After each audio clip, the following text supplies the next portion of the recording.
Welcome to a tutorial video on JavaScript basics. In this video, I'm going to review objects. Objects in JavaScript are similar to arrays in JavaScript.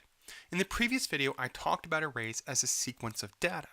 We could access data within that array by using its index value, remembering that arrays start with 0. So if we wanted the first entry, the 0 position, we could use square brackets after the name of the variable holding the value of that array with 0. Objects are similar to arrays in that they are also sequences of data. However, whereas arrays care about positions, remember we had to use the index to get data within an array, objects do not. For objects, they have properties. They're also defined, we see here, lines 2 through 5, using curly brackets, braces in American. We define properties instead of positions or indexes. So for animal object, this variable, which we're creating using the var keyword, a property is name. The value of name is Susan. Notice the comma, similar to arrays. And then the property type, its value is lion. Notice we're using the colons for here for defining the value of a property. So similar to arrays, we're using curly brackets instead of square brackets, and we're using properties instead of entries. But we're still giving the name of something, in this case name is a property, and then its value, Susan, and then a property, and then its value. The reason why this is different is that, as we discussed in arrays, we could get its value by looking at the sequence and comparing its indexical value, the position or index of that value, so 0, 1, 2, 3, 4, etc. Using properties, we can access data within an object by using the name of that property. This is different from an array, which is defined by its index or its position within a sequence.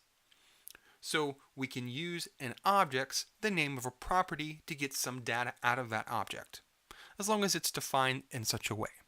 So we create a variable animal object, setting it to an object with two properties, name and type. The value of name is Susan. The value of type is lion. And we can see the value of the name property of animal object right here on line 8. We use the dot notation. This is different from arrays when we were looking at the index and we were using square brackets to get the index or the position. When we're using properties, we use dot notation. So the name of some object, a dot, and then the name of its property. So the value of the property name of the object, animal object, is Susan. And we see that over here on the right-hand side, Susan. So the property, using the dot notation from the object in which it is in. So the value of the property name is Susan as part of animal object, because it was defined using curly brackets and properties instead of in a sequence of data like an array. Now, to get even more confusing, in JavaScript, functions are objects, or functions can be treated as objects. This is one of the complex ways that JavaScript can be extended and can grow in complexity by treating functions as objects. So I described an object as a sequence of data where we can use its properties to access that data. We use a property name to get data out of an object. We used name on line 8, so object.name to get the value Susan, which was the value of the property name within that object. So coming over to functions, we can use a similar approach. The reason why this is important is because when I defined an object up here, I had to write all of this out, lines 2 through 5.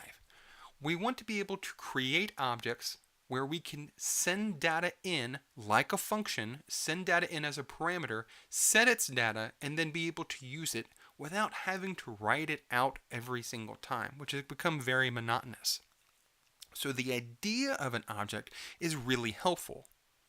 We don't want to use something like an array where we need to know the position and the index and keep track of that. We want to be able to use the name of a property, get some data, and do something with it. But we also want to be able to send data in like a function, set certain parameters to certain data, and then be able to use it. So we can treat functions as objects within JavaScript. So in the previous video, we talked about defining a function using the function keyword, a name, and then its parameters. So in this case, on line 11, we have a function using the function keyword named animal. Its parameters are name and type, and it's defined lines 11 through 27. So this is a longer function than in the previous examples. We're also using something new. I discussed in the previous video how all functions have scope. As we reviewed, we can only use things that are defined in that function within that function. If a function is defined in a global or higher scope, then we can use it. But in our previous video, I showed that if we try to use a function that's defined within a function outside of it, it throws an error, because JavaScript doesn't know what we're talking about because it's only defined within that scope. So if we want to be able to use data that is local to the scope of a function, we can use something new called the this keyword. The this keyword in JavaScript says, hey, I'm talking about me. This is me. So we can say, for example, on line 13, again using the dot notation as I talked about for a property, this dot name. In which case, we are declaring that there is now a new property called name that is a property of this, so the current function in which this is happening. We are passing in a parameter called name, which is different from this dot name. So this allows us to, as I talked about in the previous video, pass in data to this function, and then we can do something with it. But first, we have to save it. So the function we're in, the property name is equal to the parameter name. Then we're doing type, the same idea. This dot type, a property of the current function we're in, is equal to the parameter type. Now, I described in the previous video how a variable can have the value of a function. We see that again right here, lines 19 through 26. The value of the property, which is a variable, of this function called greeting is equal to a function defined on lines 19 through 26. It returns a string that contains the values of the properties we just defined.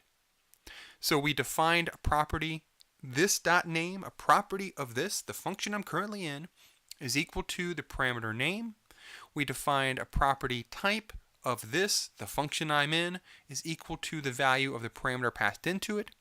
This function greeting returns those. Hello, I am a, then the value of the property type of this, the current function I'm in, and my name is name of this, the current function I'm in.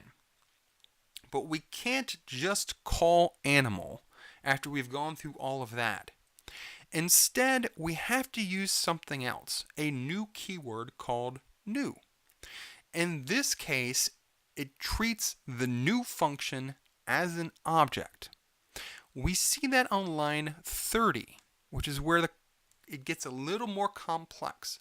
We're creating a new variable, as we've done throughout these examples, using the keyword var, is equal to a new animal, and then we're passing in two parameters, as I reviewed in the previous video. In this case, happy and hippo. that is name and type. So we're saying, hey, create a new object based on the function animal, passing in the parameters happy and hippo, the property name is equal to the parameter name, the property type is equal to the parameter type, and then we're calling the function greeting on line 31 of hippo. Hippo is a new object defined based on the function animal, so it has the same local information that animal has. So it has a this.name, it has a property called name, it has a property called type, and it has a property called greeting. Name is equal to whatever parameters passed in, type is equal to whatever parameters passed in, and greeting is equal to a function. As I discussed in the previous video, if a variable is set to the value of a function, that variable can be treated as if it was a function because its value is a function. And we saw that in the previous video when I was using second solver. We could call second solver the variable because the value of that variable was itself a function. So we see that on line 31.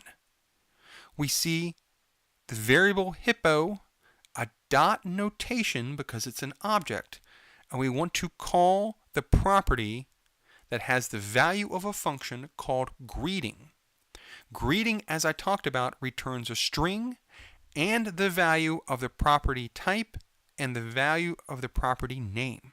So we see that on the very next line over here on the right hand side. Hello, I am a hippo and my name is Happy.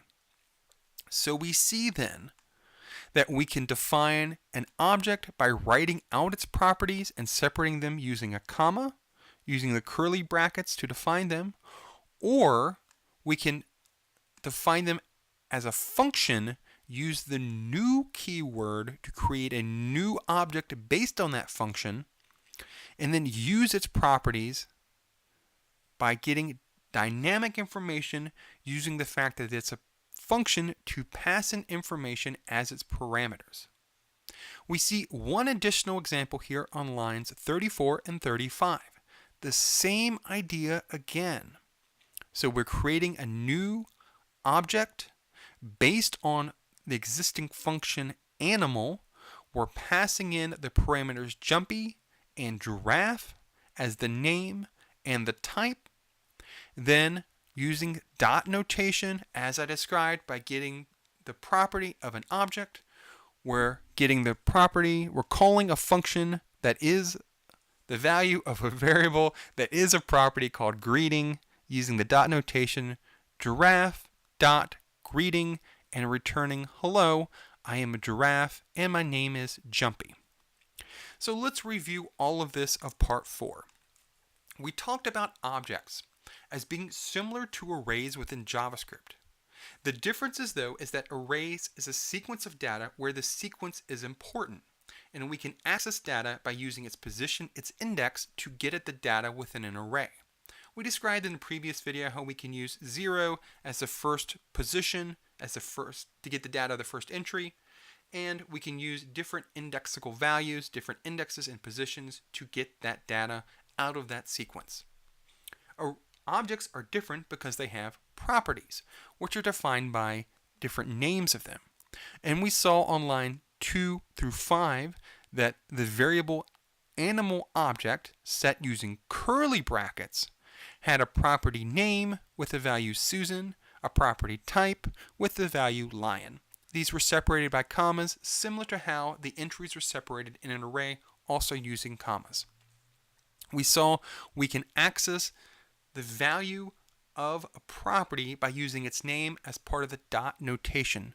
The object dot property, and we saw Susan, because we're getting the value name of the property name of the object, animal object.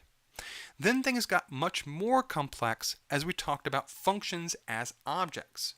So we can write a function that has internal variables using this to talk about the current function it's in, this, using the dot notation again to define properties on that function. So we see right here, name is a property of this, type is a property of this, and we passed in parameters name and type to set the value of those variables. Then, like in the previous video, we created a new property that is a variable, this.greeting, and set it to the value of a function. The function returns a string and the values of its property, name, and type. Finally, on lines 30 and 31 and 34 and 35, we created new objects based on that function so that we wouldn't have to type it in every time, and we could create them more dynamically by passing in parameters happy and hippo on line 30 and jumpy and giraffe on line 34, and then we could call the property of the new object because it is a function to get that data back out. So objects can be defined in JavaScript by writing them out.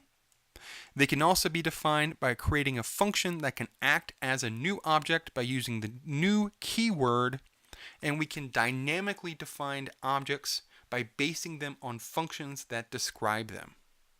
Thanks for watching.